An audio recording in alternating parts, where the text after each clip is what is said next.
നമ്മുടെ രാജ്യത്ത് കഴിഞ്ഞ ലോക്സഭാ തെരഞ്ഞെടുപ്പിൽ വലിയ രീതിയിലുള്ള ഫണ്ടുകളാണ് ജോർജ് സോറോസ് ഒഴുക്കിയിരുന്നത്. ഇതിൽ രാഹുൽ ഗാന്ധിക്കും കോൺഗ്രസ് കുടുംബത്തിനും ഗണ്ഡി കുടുംബത്തിനുമടക്കം ഫണ്ട് കിട്ടി എന്നുള്ള കാര്യത്തിൽ യാതൊരുവിധ തർക്കവുമില്ല. അത് BJP പാർലമെന്റിൽ ഉന്നയിക്കാൻ പോവുകയുമാണ്.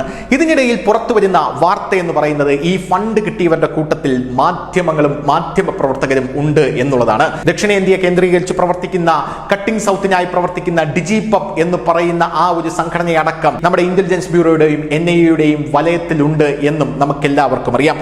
ഇപ്പോഴിതാ മാധ്യമങ്ങളടക്കം കുടുങ്ങാൻ പോകുന്നു എന്ന റിപ്പോർട്ടുകളാണ് പുറത്തു വരുന്നത്. പണം വാങ്ങിയവർ, ജോർജ് സോറോസിന്റെ കയ്യിൽ നിന്നും പണം വാങ്ങിയവർ പെട്ടു എന്ന റിപ്പോർട്ടുകൾ ഇപ്പോൾ പുറത്തു വരുന്നു.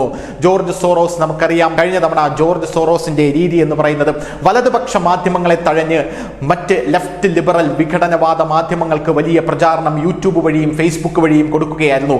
യൂട്യൂബും ഫേസ്ബുക്കിലുമെല്ലാം വലതുപക്ഷ മാധ്യമങ്ങളുടെ റീച്ച് അതിഭീകരമായി കുറച്ചിടുന്ന കാഴ്ച നമുക്ക് കാണാനായിട്ട് സാധിച്ചതാണ്.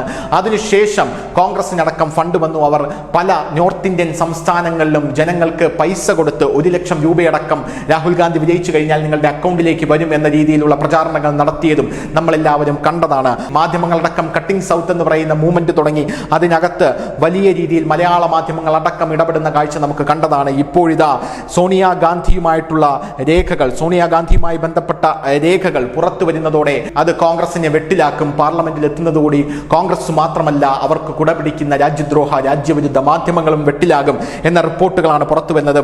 1482 ഓൺലൈൻ മാധ്യമങ്ങൾ, ഇതിൽ മലയാള മാധ്യമങ്ങളും പെടും, അനവധി മലയാള മാധ്യമങ്ങളും പെടും. അവരടക്കം ഇപ്പോൾ വലിയ രീതിയിലുള്ള പ്രതിരോധത്തിലായിരിക്കുന്നു എന്നാണ് മനസ്സിലാക്കാനായിട്ട് സാധിക്കുന്നത്. രാജ്യത്തെ ജനങ്ങളെ ഭിന്നിപ്പിക്കും, SC സംവരണം എടുത്തു കളയും എന്നിങ്ങനെയുള്ള അജണ്ടകൾ അവരിലൂടെ, അതായത് മറ്റു മാധ്യമങ്ങളിലൂടെ, സോറോസിന്റെ മാധ്യമങ്ങളിലൂടെ പുറത്തുവിട്ട് രാജ്യത്തെ ഡീസ്റ്റെബിലൈസ് ചെയ്യാൻ ശ്രമിച്ച അല്ലെങ്കിൽ വിഘടിപ്പിക്കാൻ ശ്രമിച്ച മാധ്യമങ്ങളെല്ലാം തന്നെ പെടും എന്നുള്ള കാര്യത്തിൽ തർക്കമില്ല. ഫണ്ട് വന്ന മാധ്യമങ്ങളെല്ലാം ജാഗ്രത. News desk, news India Malayalam.